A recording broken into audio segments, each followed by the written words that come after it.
اعوذ باللہ من الشیطان الرجیم بسم اللہ الرحمن الرحیم۔ دیکھتی آنکھوں سنتے کانوں سب کو میری طرف سے السلام علیکم ورحمۃ اللہ وبرکاتہ۔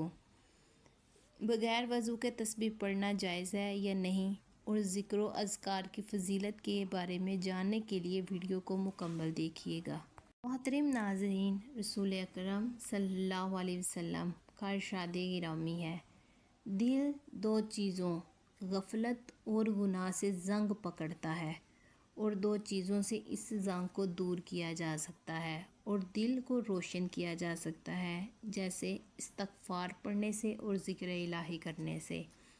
حضرت ابو الدرداء رضی اللہ تعالی عنہ کا قول ہے کہ ہر چیز کو چمکانے کے لیے کوئی نہ کوئی چیز ہوتی ہے، لیکن دلوں کو ذکر الہی سے چمکایا جا سکتا ہے۔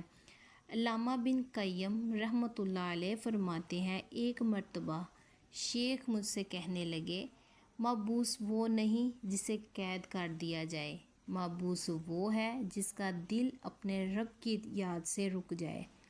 اسیر وہ نہیں جو گرفتار ہو جائے، بلکہ اسیر وہ ہے جو خواہشات کا بھی اسیر ہو جائے۔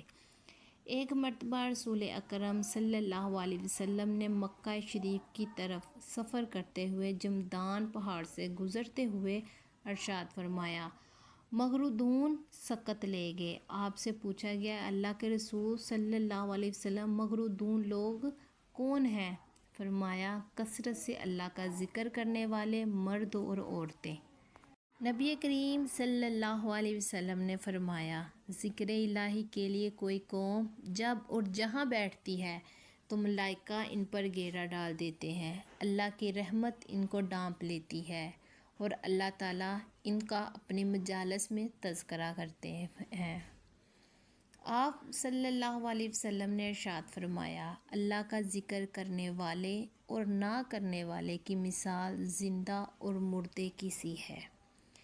حضرت ابو ہریرہ رضی اللہ تعالی عنہ نے رسول اللہ صلی اللہ علیہ وسلم سے روایت کیا ہے، آپ صلی اللہ علیہ وسلم نے فرمایا، اللہ عز و جل ارشاد فرماتے ہیں، میں اپنے بندے کا ظن کے مطابق اس سے معاملہ کرتا ہوں، جب مجھے یاد کرتا ہے میں علم کے لحاظ سے اس کے پاس ہوتا ہوں، اگر مجھے دل میں یاد کرے تو میں دل میں اسے یاد کرتا ہوں، مجالس میں یاد کرے تو میں اس سے بہتر مجالس میں یاد کرتا ہوں، میری طرف بالشت آئے تو میں ہاتھ برابر آتا ہوں، ہاتھ بر آئے تو میں دو ہاتھ برابر قریب آتا ہوں، چل کر آئے تو میں دوڑ کر آتا ہوں۔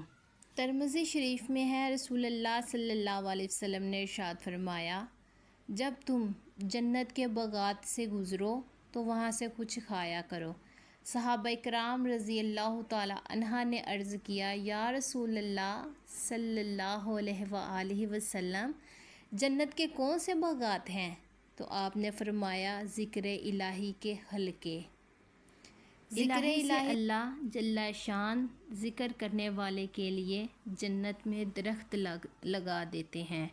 حضرت عبداللہ بن مسعود رضی اللہ تعالی عنہ سے مروی ہے کہ رسول اللہ صلی اللہ علیہ وسلم نے فرمایا، معراج کی رات ابراہیم علیہ السلام سے میری ملاقات ہوئی تو فرمانے لگے، اے محمد، میری طرف سے میری امت کو سلام دینا اور کہنا کہ جنت کی زمین بھی نہایت اعلیٰ ہے اور اس کا پانی بھی میٹھا ہے اور نمکین نہیں، مگر وہ صاف چٹیل میدان ہے اور اس کے پودے ہیں، سبحان اللہ، الحمدللہ، لا الہ الا اللہ اکبر۔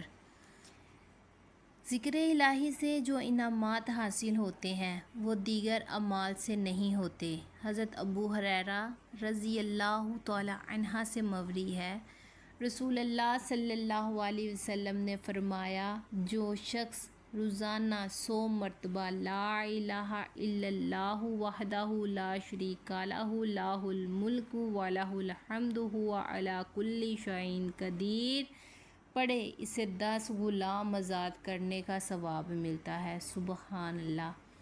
100 نیکیاں اس کے نامہ اعمال میں لکھی جاتی ہیں اور صبح سے شام تک فرشتوں کے شر سے محفوظ رہتا ہے، اور اس سے بڑھ کر کسی کا عمل افضل نہیں ہوتا یہ کہ کوئی اس سے بڑھ کر عمل کرے، اور جو شخص دن میں 100 مرتبہ سبحان اللہ و بحمدہ کہے، اس کے تمام گناہ خواہ سمندر کی جاگ کے برابر ہوں تو اللہ تعالیٰ اسے معاف کر دیتے ہیں۔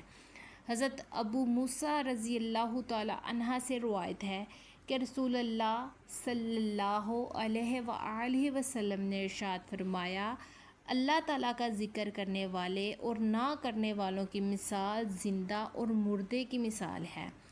عبداللہ بن بصرہ رضی اللہ تعالیٰ عنہ فرماتے ہیں کہ ایک شخص نے عرض کیا، اللہ کے رسول صلی اللہ علیہ وآلہ وسلم، اسلام کے احکام کی مجھ پر کثرت ہو چکی ہے، کوئی اور آسان سی چیز بتا دیں جس پر میں عمل کرتا رہوں۔ آپ صلی اللہ علیہ وسلم نے فرمایا، تمہاری زبان اللہ کے ذکر سے تر رہنی چاہیے۔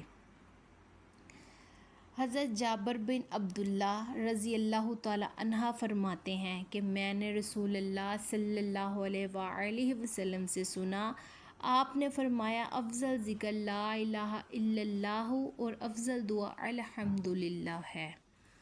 رسول اکرم صلی اللہ علیہ وآلہ وسلم نے فرمایا، جو قوم اللہ کا ذکر کرتی ہے تو فرشتے انہیں گھیرے میں لے لیتے ہیں اور رحمت انہیں ڈھانپ لیتی ہے اور اس پر سکونت نازل ہوتی ہے۔ اللہ تعالیٰ بطور فخر اس کا تذکرہ اپنے فرشتوں سے کرتا ہے جو اس کے پاس ہوتے ہیں۔ سبحان اللہ، کیسی میرے اللہ کی شان ہے۔ آپ صلی اللہ علیہ وسلم نے ارشاد فرمایا، جو لوگ اپنی مجلس میں اللہ کا ذکر نہیں کرتے اور نہ ہی اپنے نبی پاک صلی اللہ علیہ وسلم پر درود بھیجتے ہیں تو ایسی مجلس باعث حسرت اور نقصان دہ ہوتی ہے۔ اللہ چاہے تو انہیں عذاب دے اور اگر چاہے تو معاف کر دے، کیونکہ وہ معاف کرنے والا ہے، وہ رحمت کرنے والا ہے۔ محترم ناظرین، بغیر وضو کے تسبیح پڑھ سکتے ہیں یا تسبیح پڑھنے کے لیے وضو کرنا ضروری ہے؟ اس طرح ایک اور سوال بھی کیا گیا ہے کہ کیا بغیر وضو تسبیح کو چھو سکتے ہیں، اسے ہاتھ میں پکڑ کر ذکر و اذکار کر سکتے ہیں، یا تسبیح ہاتھ میں پکڑنے کے لیے چھونے کے لیے وضو کا ہونا ضروری ہے؟ سبحان اللہ و بحمدہ، سبحان العظیم کا ذکر کرنا، تسبیحات کرنا اور اسی طرح درود پاک پڑھنا، اس کے لیے وضو کی شرط نہیں ہے۔ یعنی اللہ رب العالمین کی ایک یہ خاص رحمت ہے ہمارے اوپر کہ اس نے اپنا ذکر کرنے کے لیے اور اپنے محبوب علیہ الصلاۃ والسلام پر درود و السلام پڑھنے کے لیے وضو کا ہونا یہ شرط نہیں رکھا۔ یعنی اللہ کی یہ خاص رحمت ہے کہ ہم بغیر وضو بھی رب کا ذکر کر سکتے ہیں، تسبیحات پڑھ سکتے ہیں، حمد و ثنا کر سکتے ہیں، درود و السلام پڑھ سکتے ہیں۔ یہ بالکل جائز ہے، یہ ناجائز بالکل نہیں ہے۔ اس کے لیے وضو کا ہونا ضروری نہیں، البتہ تسبیحات، ذکر و اذکار یا پھر اسی طرح درود و السلام باوضو ہو کر پڑھنا تو افضل ہے، لیکن اس میں شرط بھی کوئی نہیں کہ آپ وضو میں ہوں تو پھر ہی آپ تسبیحات پڑھ سکتے ہیں۔ آپ بغیر وضو بھی تسبیحات پڑھ سکتے ہیں، لیکن وضو کر لیں، یہ زیادہ بہتر ہے۔ شرع یہ بالکل جائز ہے اور تسبیح ہاتھ میں لے کر بھی پڑھنا یہ بھی جائز ہے۔ اگر کسی شخص پر غسل واجب ہو چکا ہو یا بے وضو ہو تو ایسی حالت میں بھی ذکر کیا جا سکتا ہے، لیکن حالت جنابت میں قرآن کریم کی تلاوت نہیں کی جا سکتی، خواہ زبانی ہی کیوں نہ ہو۔ ناظرین محترم، نماز کا اہتمام لازمی کریں۔ نماز پڑھنا ہر مسلمان مرد اور عورت دونوں پر فرض ہے۔ اللہ تعالی ہم سب کو 5 وقت کی نماز باجماعت ادا کرنے کی توفیق عطا فرمائے۔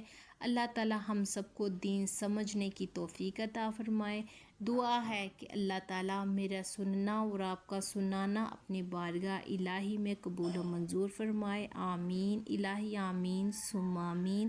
ایسے ہی اچھی ویڈیو کے لیے اور ایسے ہی اچھے وظیفوں کے لیے ہمارے چینل کو لائک شیئر اینڈ سبسکرائب کرنا مت بھولیے گا، اور اللہ تعالیٰ کے 99 ناموں میں سے ایک نام کومنٹس باکس میں ضرور لکھے گا۔ فی امان